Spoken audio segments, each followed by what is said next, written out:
of the 5th edition. Join our various gaming groups as we play the 5th edition of Dungeons & Dragons. And maybe just hang out and chat about gaming in general. Sit back and enjoy the show.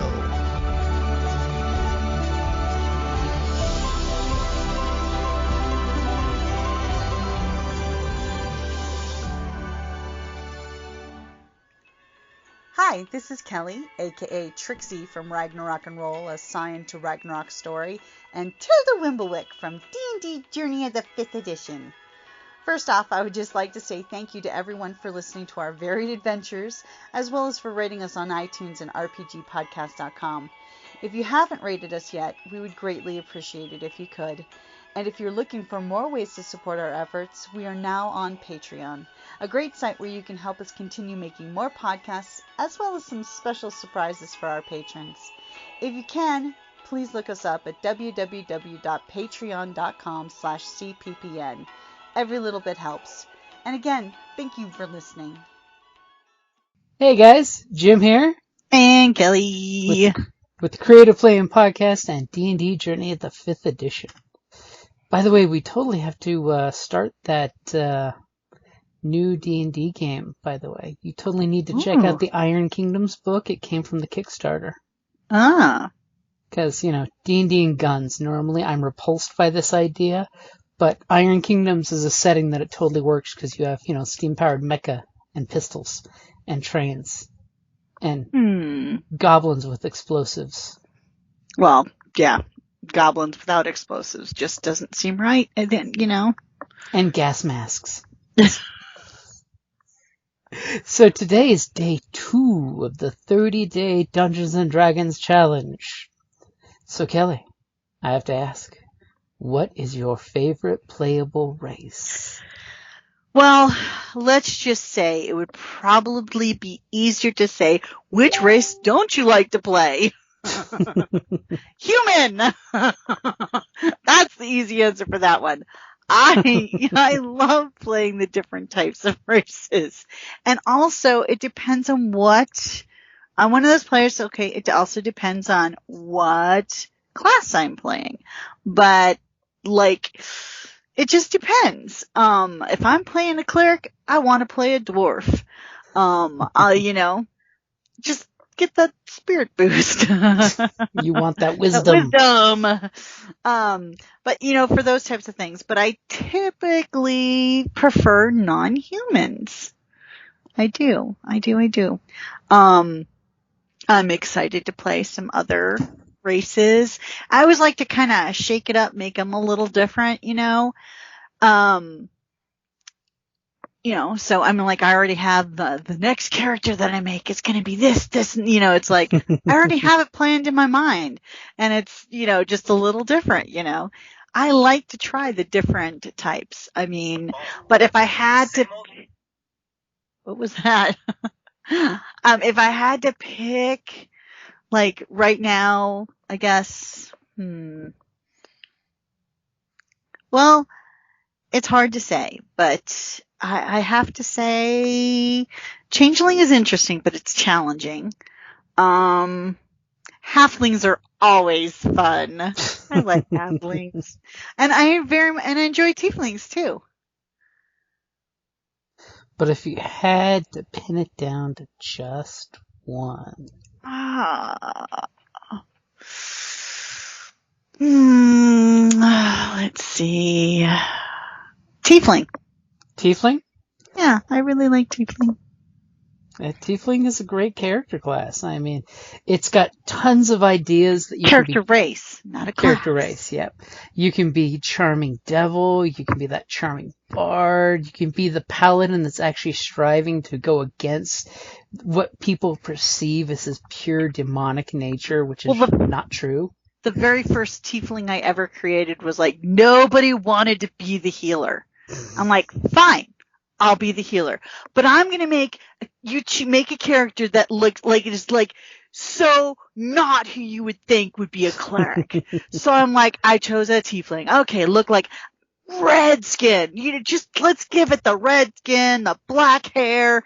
Like, the farthest, like, looks devil. She looks like a devil, but she's like the nicest, and she's so devoted to her god, and so it's like, but of course she's chaotic good. She's not like, Mm-hmm. I mean, it only goes so far. And the fact there are that moments where she'll just out without warning throat punch somebody and hold a dagger to their throat. But hey, but yeah, that's I specifically chose it so that, and then I really enjoyed playing the character because I had never played a tiefling before, and I used some of their racial skills like the thaumaturgy and stuff pretty darn well, I think. Though I will totally say with the tieflings, I'm sad that in 5th edition they lost some of those cool feats that they had in 4th edition where they could use their tail. Yeah. Yeah. Those were some of the fun things that tieflings could do. Yeah, but you also don't want to make them too OP. True. 4th edition was a bit about making players OP in a good way. So for me, I'm going to have to say my favorite playable race goes all the way back to 3rd edition, which is the currently called Dragonborn, used to be called the Half-Dragon back in the day. Because there's just something that's fun to be said about playing a character who's half-dragon, And let's be honest, in 4th edition, the Dragonborn got a huge storyline increase where they're basically the Roman Empire. So, and they and the tieflings don't get along. and them and the tieflings wiped each other out, I mean, I love that storyline where, the Tiamat's worshippers caused the dragon kingdom to go against the tiefling kingdom because righteous paladins, it's easy to get them to go after devils, right? Mm-hmm. And then Tiamat's people betrayed them and caused everyone to get wiped out. But I just like the idea of a noble race, or even the evil ones, have that lawful evil feel of, it's that evil Roman Empire or the good Roman Empire, depending on your point of view. Usually it's evil. Yeah. But I really loved how a lot of 4th edition added more to that, about like the fact that there was a magic item where you could find a banner of your dragon, the platinum dragon from the ancient days, that you could plant that flag in the battlefield to give yourself a boost. That was a cool thing, That's one thing I'm hoping 5th edition pops more into, is a lot more of the high magic as opposed to the low magic, because I was a huge fan of the Dragonborn Warlord. Of course, I love the Warlord class, because there's nothing like a fighter that could heal just by saying, rub some dirt into it. You're not hurt that bad. Suck it up, Buttercup! And there is something to be said that if you ever check out the extra feats that they came out with for the different races, the Dragonborn had some pretty cool ones, that you could get wings. If you don't wear higher than light armor, you can totally fly, which, what's cooler than a dragon-blooded sorcerer, Dragonborn, who's got wings to fly? Just saying.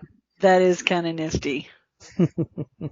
I mean, it is almost as cool as the winged subclass of tieflings. Mm-hmm. But, and then the fact that you can get dragon fear, and even though Dragonborn don't have dark vision, which everyone complains is like their one drawback, but it makes them more human, because they don't have the crazy dark vision. If they buy the feat, they get dragon vision, dragon senses. Or you can do the dragon fear, so instead of your breath attack, you can actually just scare the crap out of everybody with a growl. I mean, and you totally know, one of these days I want to play a Dragonborn with a Sean Connery accent. Because it would totally work.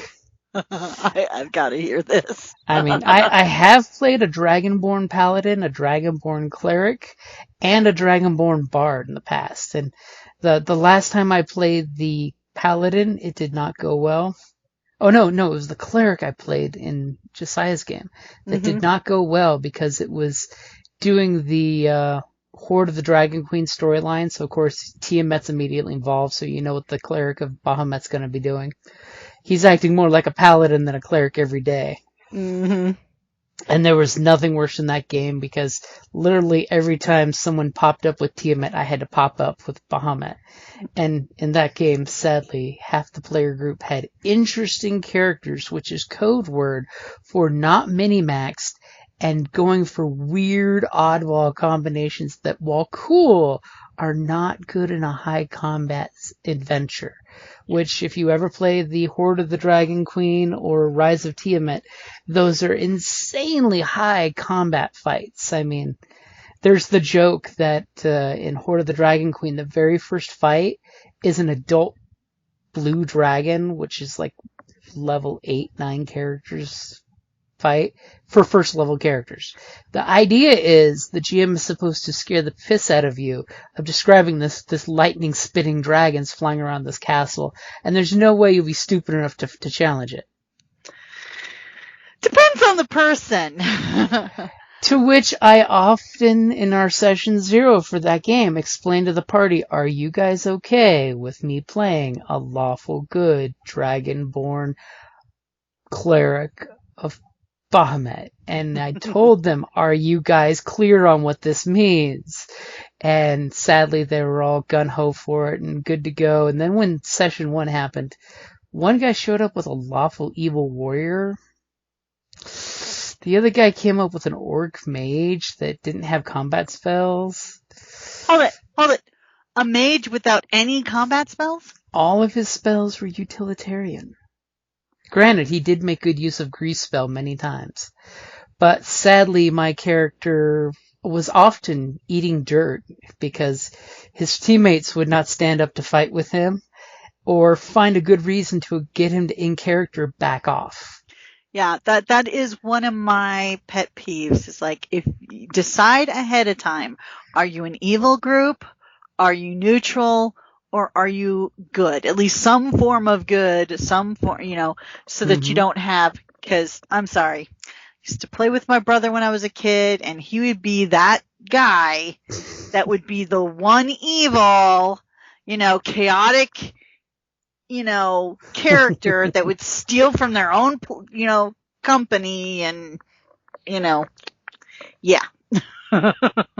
Hey, I had to give our warrior credit. He did convince me to pretend to be a priest of Tiamat because there were 50 civilians in our care. Oh. And I refused to do it until he said, look at those women and children. They need you to bluff our way into the castle. And my guy was just like, oh, you've mentioned the younglings. I'll do it for the children. And the mage actually put an illusion on me to turn my blue and silver robes red and black. And I spit out the words to walk by the guards that were keeping anyone from getting into the castle. Oh, all the while writhing inside. If the last of the hostages would have made it into the castle, I would have totally used my ice breath on them. But it was for the children. But Dragonborn is definitely my pick because I'm a huge fan of the ancient stories that you can come up with the Dragonborn. And they're just fun. I mean, they make great paladins, they make great clerics, they make really good bards if you get lucky on your stats. Just saying. Have you ever... I've never played one. I mean, come on. The pictures in 4th edition had Dragonborn looking all cool and smexy. And the fact I remember Mom had one. She played a silver dragonkin. Oh, that was totally back in the old 3.5 game.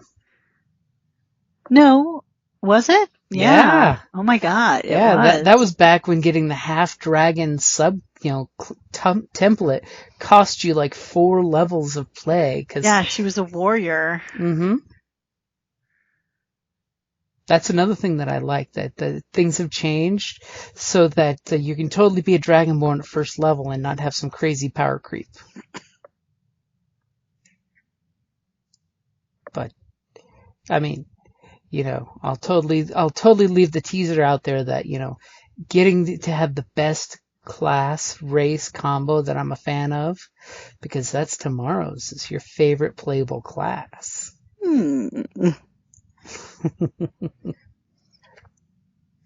So we'll definitely need to see what you come up with for that one, because I know mine personally. I mean, You know mine.